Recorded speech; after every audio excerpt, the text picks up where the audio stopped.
The Oddity Compendium. I hope I pronounced that correctly. It also says Inst1. I don't know what that stands for, but you guys probably already know what this is. Dr. Nowhere, the creator of the Boiled One, t.o.e, and a bunch of other absolutely terrifying and horrifying content on the internet that really probably will traumatize most people who have seen this, even if they don't know yet. Like somewhere down the line, I will probably not be okay in the head, but it's fine. It's fine because it's interesting. Well, he just posted this. It's 30 minutes long. I have no idea what this thumbnail is supposed to be, but we're gonna find out, guys. Let's hop straight into it. Oh, ooh. Dr. Nowhere's Office of Wonders presents the Oddity Compendium. Compendium. Anomaly Education Program. Okay, first of all, I pronounced that word correctly. That's crazy. And secondly, this is a beginner's anomaly education program. Hold on, are they gonna teach us how to capture anomalies? That's kind of fire. I rock with anomalies. It's like my favorite creepypasta right now. Anomalies. It's like something that's normal, but something off with it. You know? Like imagine if you saw me, but I don't know, my nose looked like this. That's an anomaly right there, because that ain't normal. I like that intro, by the way. Today, we will be learning about many wonderful and strange oddities that exist inside of. Oh, so we're not gonna learn how to catch them. We're gonna learn about their existence. Can range anywhere from life forms, products, and organizations to even events in anomalous time periods. What? Important. The following information has been acquired from realities that may be separate from the one you are currently residing in. The current information might be from realities other than the one you're residing in. I don't know what that means, but it sounds like they're saying we're about to see some stuff from like different dimensions. Well, what are we gonna expect here? Do these dimensions look like ours? That knowledge or comprehension of incompatible information may result in a conscious reality fracture. Whoa, that's a lot of words. But I think they just gave us a disclaimer, guys. Let's read it. So by watching this video, we might go through a conscious reality fracture. And that is an event that may occur when an individual perceives material that originates from incompatible reality. Symptoms include migraines, excessive bouts of deja vu, instant death, and more. Hold on, bro. I already got 2 out of 4. I got headaches. I get a lot of deja vu. Wait, did I say that before? I'm just playing. Knock on wood, I will not instantly die. Alright, we should not be watching this, but I can't keep my eyes off. Number 1. Fleshbeds, a land of forgotten faces and geometric knowledge beyond belief. Yeah, I'm rocking with this. Your own bed may be harboring a hunger for your flesh. Sleep with a cold fan on if possible. If you ever walk downstairs one morning and your family is gone, interacting with the headless corpses that remain in their steads should be avoided. Non-existence is a contagious disease. If you're out in the middle of nowhere and you get a rush of brilliant ideas, turn back immediately. Enlightenment is a drug, and the withdrawals can kill. What? So they start off by saying your own bed may be wanting to eat you, and the only way to stop it by using a cold fan. Hey man, I spent quite some time sleeping on the ground, and guess what? I was fine with that. It's actually kind of comfortable sleeping on the ground. Like, not literally on the hard ground, like put like a fat blanket, like fold it over and sleep on that. It's actually fire, you know? Don't knock it till you tried it. It's fire. And then they're like, if you walk downstairs one morning and your family is gone, don't interact with the headless corpses. Well, they're not completely gone. It's just their heads that are gone. And they say that non-existence is a contagious disease. So being dead in this universe, they don't call it being dead. They call it not existing, which raises a lot of questions. And then the last one is kind of creepy because it says if you get a rush of brilliant ideas, turn back immediately. That one's scary because sometimes I be getting a rush of great ideas. And what I do is I make videos. Yes. All these videos on this channel were a rush of brilliant ideas. I don't care what you're saying. If you see this outside of your house, that's genius. That they will be writing about that in the history books to come, okay? Y'all just don't know yet. But what I'm wondering is, are all these rules supposed to be for one universe. So in this one universe that we're in right now, all of this stuff is dangerous. Dang, that's crazy. All right, so are we gonna see any of this in action? Oddity 1, Fleshbeds. That's a parasite. Fleshbeds or mattress folk are parasitic subhuman that highly resemble bedding mattresses. The body of a dormant fleshbed appears identical to a standard mattress. However, slicing the thin sheet-like skin reveals many soft organs, limb-like appendages, and a humanoid head which hides beneath the skin. Bro, I'm gonna have nightmares. I'm gonna have nightmares. This is like next level bed bugs. If this existed in our universe, bro, I'll never, dude, I will never take that risk. Like, bed bugs are already pretty bad, but this would kill you. Here, when they were talking about this, I thought what they meant was like your bed would literally have like teeth that you would see. That's what I thought. I had like some cartoon bed with like cartoon jaws in it, but this right here, this is like on some Trevor Henson type beat. And then if you cut it open, there's actually organs in there. What the frick? Limb-like appendages and a humanoid head which hides beneath the skin. They were first discovered in the late 1960s when a mattress company was surveying upon finding many seemingly pristine mattresses that had not been sold, they gave them away to thrift shops. They got the thrift shops. The people who received the mattress folk initially had no issues with faux beds. It wasn't until the air began to warm up that these beds awoke from their uneventful hibernations. Oh, so these like bed parasites, they weren't eating anybody because they were like in a hibernation, and then because people sleep on the beds, they heat up. And then they wake up, which I'm sorry about that, which is why you need the fan. So they stay in hibernation. But if you know that you need a fan because your mattress is actually a parasite that will eat you, will you really take that risk of using a fan? Because what if you get like a power outage, right? What if it gets too hot? Okay? Forget about the fan, throw the bed out. Okay, it's not worth it. The first reported victim was 19-year-old Alice Digger. Poor Alice. She had been sleeping on a flesh bed for roughly 6 months before her 6 months.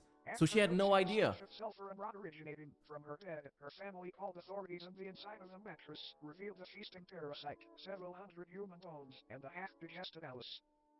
The method in which mattress folks sustain themselves is by waiting for the body heat of a host to wake up from their dormant state. Kind of like an egg, but not nearly as tasty. Yo, that is so creepy. Because look at this, guys.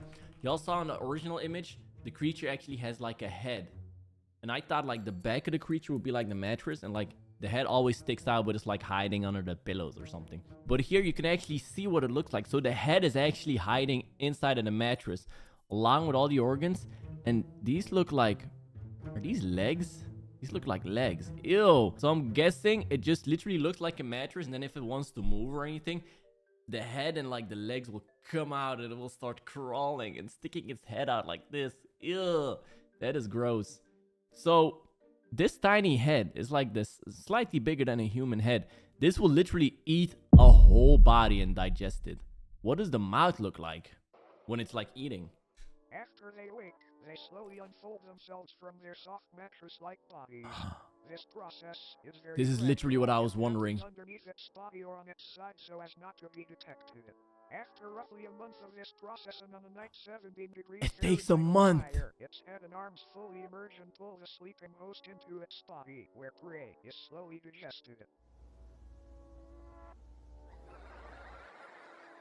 Not much is known about how these sleeping beauties came about, but it is theorized that since they are subhuman, they were once a branch of Homo sapiens that merged with a mycelial network many years ago. What's a mycelial network? Digestive systems have revealed DNA samples from thousands of different people in each instance, some even tracing to people born during the 1600s. What? Wait, they had beds back then? To note is that the mattress folk themselves contain DNA belonging to humans as well. One instance shared DNA in a blood type with Napoleon Bonaparte, leader of the French Republic during the time that the mattress folk were assumed to have come into existence. All in all, it might be a good idea to throw out that mattress that feels just a bit too warm lately. You might be sharing it with something unwanted. Good night, sleep tight, and don't let the bed bite. Oh my god, it's summer, bro. You know how hot my mattress has been these last few weeks? I'm scared to sleep in it now. But there's no way that mattress creature will want to eat me. I mean, look at me. I got no flesh in my body, bro. It's literally just bones. So that was pretty terrifying, but there's more. We got the Headless Macrocosm. Headless Macrocosm is a What he just said. nearly identical to Earth, save for the fact instead of humans, tail-headless corpses remain in their stead. Huh? These corpses, though technically dead, do weakly breathe through the holes in their necks.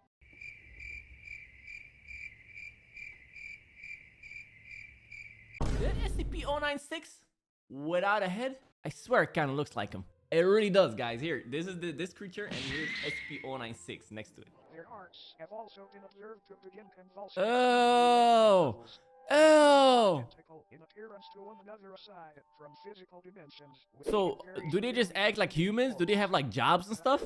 People dwelling in this pocket reality have been observed changing their behavior when humans have physically interacted with them, and apparently gain a level of awareness and vitality when such events occur. Wait, but how do humans go into this universe, bro? Do we have like portals, or do we have to no-clip by accident? How do you get here? How do you get here? But it says apparently these headless sub-people. That's kind of horrible to call them sub-people. They're literally people, they just don't have heads. Whenever a human interacts with them, they gain a level of awareness and vitality, which means like, that's a good thing, right? Vitality is a good thing?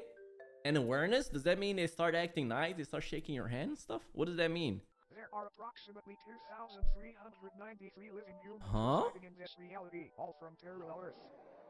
Every single resident recounts waking up in the Headless Macrocosm after falling asleep under strange circumstances back in their home. Don't fall asleep in the bus. No one back in their own parallel homes remembers their faces or identities, which leads to the belief that this place could be a form of anti-reality.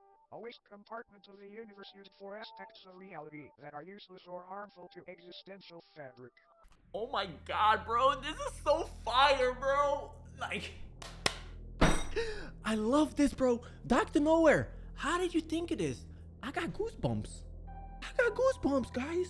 This is so good. I want to read a book about this. So, just to sum it up, and hopefully I understood it correctly. So this is like a parallel Earth. Okay, so you got the regular Earth, you got parallel Earth, which is like literally the same. So I guess all the land and the Earth, like the gravity, all of that works the same. But you know, there's like headless subhumans.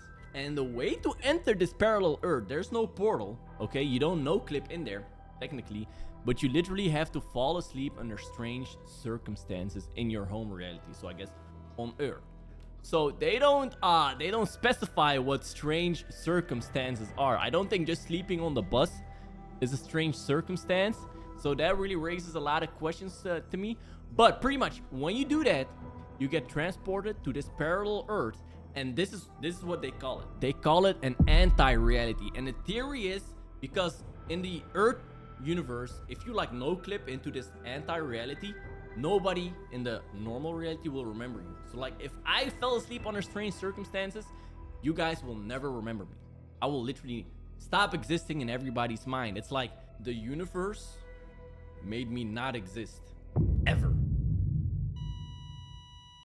This place could be a form of anti-reality. And so anti-reality is like your garbage bin. It's like the Earth's or like the universe's garbage bin. So they're like, hey man, we don't like you. Delete. But yeah, it's for useless, but also for harmful things. So you could be deleted because you're harmful for the universe. Dang. Sorry for all the yapping, guys, but that one got me. I like this anomaly. That live in the Headless Macrocosm are assumed to be taking shelter in abandoned structures and banding together to search for plant-based food during the warmer times. Of course, they don't have like meat and stuff. Humans have coined multiple terms and nicknames for these headless corpses, such as stumpies, cranes, and ichabod. So they're friendly. Despite this sub-reality being detached from main reality, an incident took place which created a temporary tear between what happened? the two. A man residing in the Headless Macrocosm was walking through a field with a small house in the center. Upon reaching the house, the man unintentionally brushed up against one of the breathing bodies. What happened? This body, just before motionless aside from the labored convulsions, sprang to life and removed the head of the man. It then proceeded to attach the severed head to the stump of its own neck.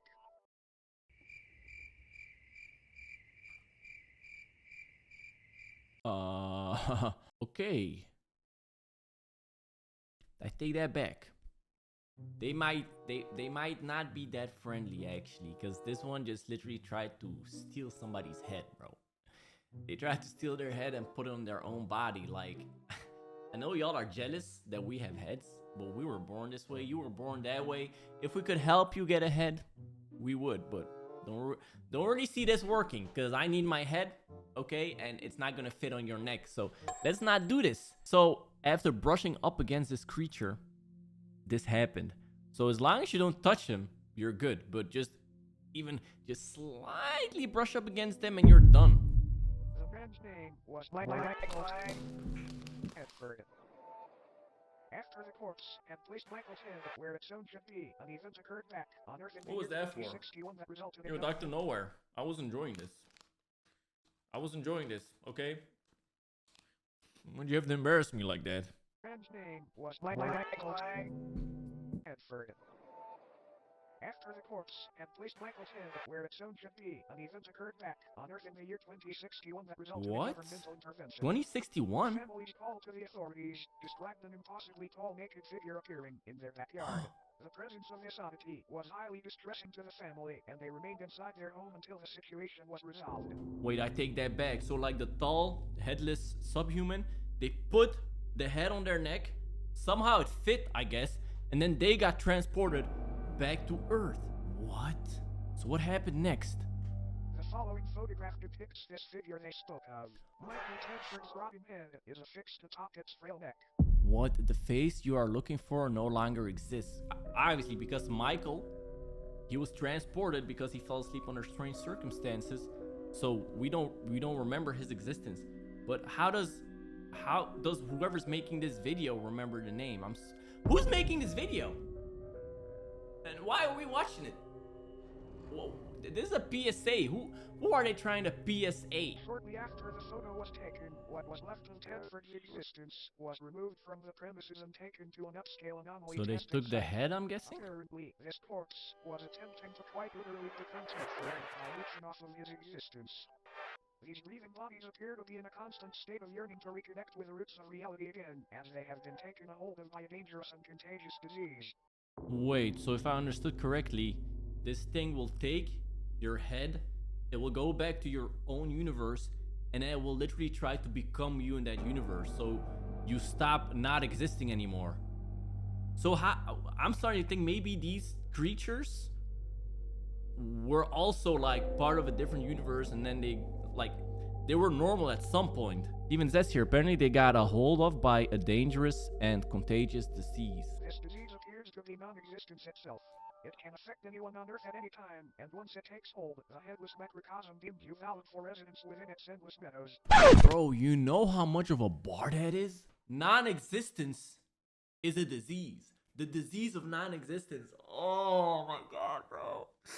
Yo, Dr. Nowhere is like a genius, because y'all might not know this about me, even though my channel is literally called Dark Corners. I love horror movies. I love horror stories. I just love horror in general. And like, I don't know what this kind of horror is called. I mean, it's analog horror, but the stories here, oh my god, it's bellissimo. With fellow patients. But don't worry, it's a rare diagnosis. Another fun fact. Occasionally, crude man-made structures will form seemingly out of nowhere in order to correspond with the structures on parallel Earth. As mentioned earlier, the Headless Macrocosm itself functions like a digestive tract of the universe, and these structures made the antibodies attempting to fight off the virus of non-existence. Now then, check your head. Screwed on tight. Great, because you might want to hang on tight to it for this next one. How do I hold on to it? Is this good? Oddity 3, Obelisks of Enlightenment. Obelisks of Enlightenment are a collective of monolithic beings that are currently residing in different remote locations across So these the world. ones are on Also our known as the world. Fathers of True North. They appear in groups of 1 to 8 and stand anywhere from 10 to 150 feet tall. Each obelisk is levitated just barely above the ground and facing geodetic north. What Though the most frick? of them reside in remote fields and deserts, they have also been found floating above the ocean within the vicinity Oh, of the yo, y'all see how crazy that looks? Bro, imagine you're trying to reach the United States. Wait, they weren't in the United States yet. Imagine you're just trying to reach the continent of America, right? In like 1500 or whatever. You go through the Bermuda Triangle and you see this. You're in a wooden ship. You don't even got weapons. You got like muskets, which I don't even know if they had that back then, but they had ships. I'm sure they had some kind of ranged weapon, even a bow, even a rock that you can throw. And you see this. Honestly, me, I'm gonna keep it real. If I saw this, I would die on the spot. I wouldn't get killed. No. I will see that. My eyes will go like, and then I will literally just die. Triangle uneven on the moon. Has he even been found on the moon? Slightly and progress approximately 2 inches forward a year. 2 inches a year? Enlightened in the infinitely vast secrets of the universe, and they're constantly vocalizing the excess information as a means of ways to counteract the overwhelming intake of knowledge. Though currently enclosed and monitored by government entities, many people have wandered into these locations prior claiming to be following the sound of angelic singing. This alluring hum emanating from these obelisks induces a massive increase in general intelligence in subjects listening. Folklore often refers to the frequency as the song of the divine contour. I need that. I could use a little bit more intelligence, okay? I said a little bit more. I could use intelligence, because I ain't got any. So if I ever hear some angelic singing, what does that even sound like? Like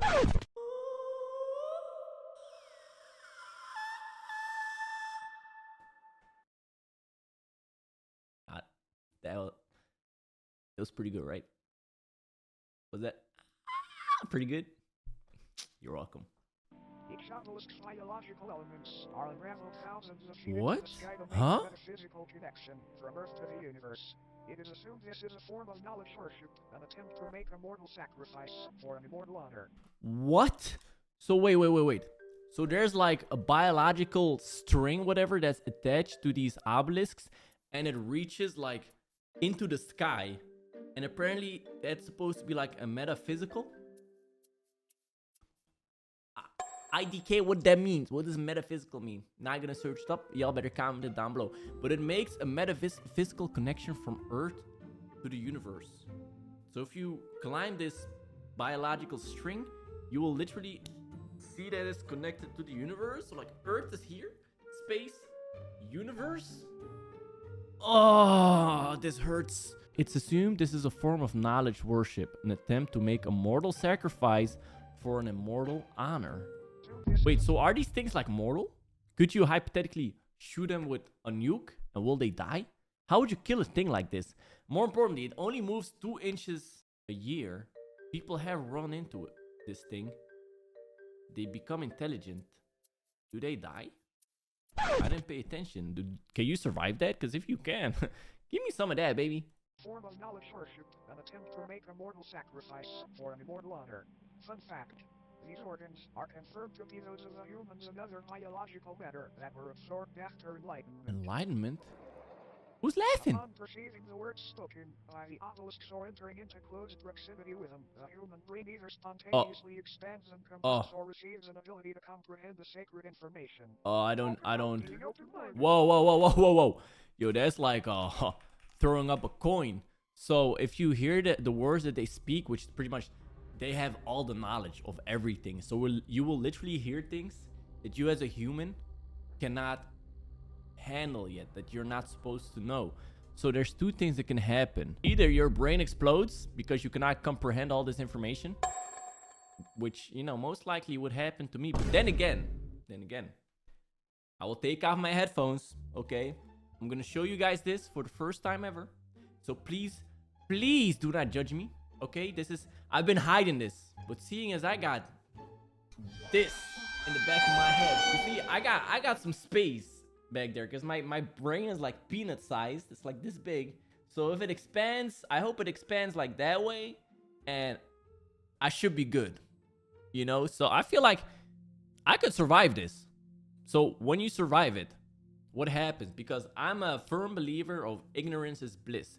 The less you know, the happier you are, in my humble opinion. If you guys want an example, I try to eat healthy, for example. I try to eat healthy food. Thing is, I kind of like unhealthy food. I like candy. I like sweet stuff. Okay. Back in the day, this is what my schedule would look like. I'd come home from school. I'd have like $1. Back then, everything was cheap. I'd go to the store. I get a soda. I get either some nachos. I get some chips, or I get some candy. I love jelly beans. I like gummy worms, that kind of stuff. I go home. I do whatever I want. Guess what? That whole large bottle of soda, I drink that. I enjoy that. The candy, whole bag, I eat that. I enjoy that. Amazing day. Perfect. You think I can do that now? I'll take one piece of candy. I will feel bad for a week. I'll feel bad about that piece of candy. But it's fine. It's fine. At the end of the day, being healthy is better. And I like being healthy. I love healthy food. And plus, I learned how to replace some unhealthy stuff, you know. Instead of a piece of candy, I snack on some dates. Y'all know what dates are? They're fire. I highly recommend them. No chips? That's fine. I got a popcorn machine that my editor gave to me. Shout out to my editor. Shout out to my editor. For real, for real. Wow. Why did I start yapping about that? Oh yeah, ignorance is bliss. Sometimes, but knowledge. Okay, ignorance is bliss, but knowledge is king. Something like that. Nah, that was corny. Let's just keep watching this. Whenever a subject is able to comprehend this knowledge, they are biologically absorbed into the obelisk, becoming wholly unified with a being. It is. Never mind. Actually, never mind all that. I do not need the knowledge. Wait, so what you're saying is that this obelisk, it's literally just a bunch of people that could comprehend it, just merged into it. So does it become bigger the more people it absorbs? Becoming wholly unified with a being. It is not entirely understood how these anomalies were brought into existence, but they seem to be tears in the fabric of reality akin to black holes. Many speculate that these rifts were opened by ancient giants. Whoa, the ancient Egyptians. Lack of Earth's knowledge. Many unnaturally large humanoid skeletons have been found underground adjacent to obelisk sites. Giants. Supporting this idea. When the obelisks made their debut on Earth, they aided in the construction of the pyramids of Giza by bestowing digestible levels of sacred knowledge onto Egyptian pharaoh Khufu after he was lured into the desert. So they made the pyramids? Or they helped? Would help Khufu rationalize a possible blueprint and method for building these grand tombs, and they were made into the shapes of pyramids as a tribute to the divine structures. Whoa. All in all, these obelisks may seem malevolent, but it's important to remember that no physical pain could ever outweigh the agony of infinite knowledge. Oh my god, bro, how many Y'all, let me just show you this. So Dr. Nowhere right here, their name is Silas, and they are 17 years old. Holy crap. How, as a 17-year-old, are you able to create bars like this? No physical pain could ever outweigh the agony of infinite knowledge. How? How can you make a bar like this at 17 years old, bro? If they find this video in like 200 years, they will read that and they'll be like, holy crap. This Dr. Nowhere dude, he must have been some big dog, bro. He must have been running the world. And they also be like, yo, what happened to all those obelisks back then? Where'd they go? Nah, but for real, that story I just said about eating jelly beans every day, that was me at 17 years old. Okay, I was dumb. Infinite knowledge. Wow. So, what is... Did he just blink? I did not expect him to blink. Anyways, I was just wondering, so the face on the obelisk, is that like the first person that ever was absorbed?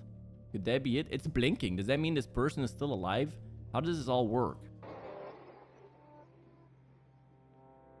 He does look like he's in a lot of pain. Now, looks like our time here may be almost up. Oh, it's over already? Before you go, Huh? it's time for bonus oddity.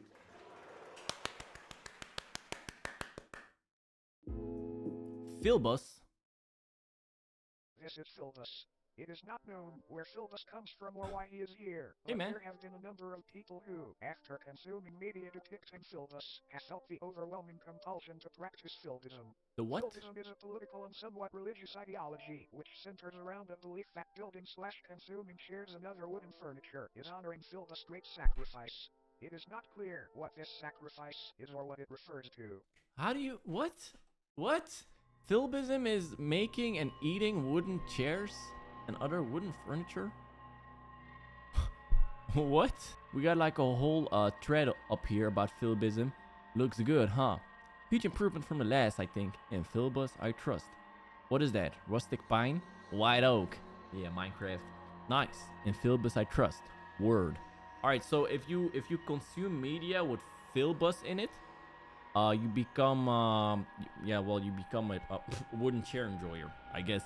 So what kind of media is this Filbus in? Because he looked kind of goofy, not gonna lie. He's giving me like some Mr. Bean vibes. If Miss... He's a chair! Look at his legs! Filbus is a chair! What? Please explain this to me. Sacrifice is all what it refers to. Attributes and practices of Filbism include learning to build chairs. Yup, that's nice. Properly digest chairs. Promoting / discussing chair consumption on obscure internet forums. Yep, they're talking about chair consumption, sodium hydroxide. Yep. Okay, I guess there is a way to digest chairs. Praising the fictional political candidate known as Filbus, who is said to advocate for making furniture consumption a socially accepted and widespread practice. Okay, wait, hold on. I got one more question about the chair consumption. So like, do they just make a chair and then eat that stuff raw, or do they have like, I don't know, recipes? Could you make like a wooden chair curry? Could you make like a wooden chair fried rice? Talk to me, baby. Like, there's a lot of things you can do. You could even chop, like, you know, rasp the chair and maybe put it in like a gyros. There's a lot you could do with a chair. Chair sandwich. Y'all listening to me? For making furniture consumption a socially accepted and widespread practice. There are so many wonderful things about Filbism. Consider the body of Filbism become one with many others today. It's a great decision. Just eat your chair to get started. Any mention of Filbism and elaboration on the subject will eventually result in it becoming a sponsorship or advertisement of sorts. Oh, what? They got... He's sponsoring this video? Will deny the existence of Filbism when directly questioned about it. This video was not in any way sponsored by Filbism. What? This is for educational purposes only. Filbism does not even exist. You can sign up for Filbism certification here. What? Would you look at the clock? It's just about time for us to... So who's making this video? I really want to know, like, the in-universe explanation. Will now commence. This purely auditory procedure will ensure you do not come away from this with any ailments from beyond contracted during your viewing. Oh yeah, we gotta pay attention to this just to make sure nothing happens. Okay, I will close my eyes. You guys close your eyes too. Oh, just make sure. Oh, okay. Okay, well, big regret. Guys, trust me. Keep your eyes. Keep them closed. Trust me. You really want to keep them closed. Do not make the mistake I made.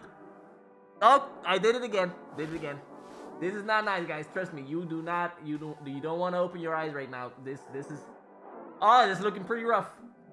I will have nightmares. I will not be the same anymore after opening my eyes. So. Thank you for complying.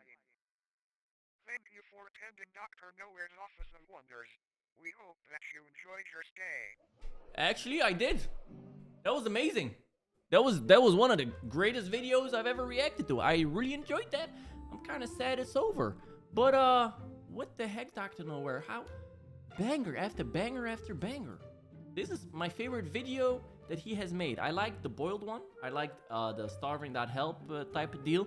I like those, but they were a little bit more, let's say, abstract. This right here.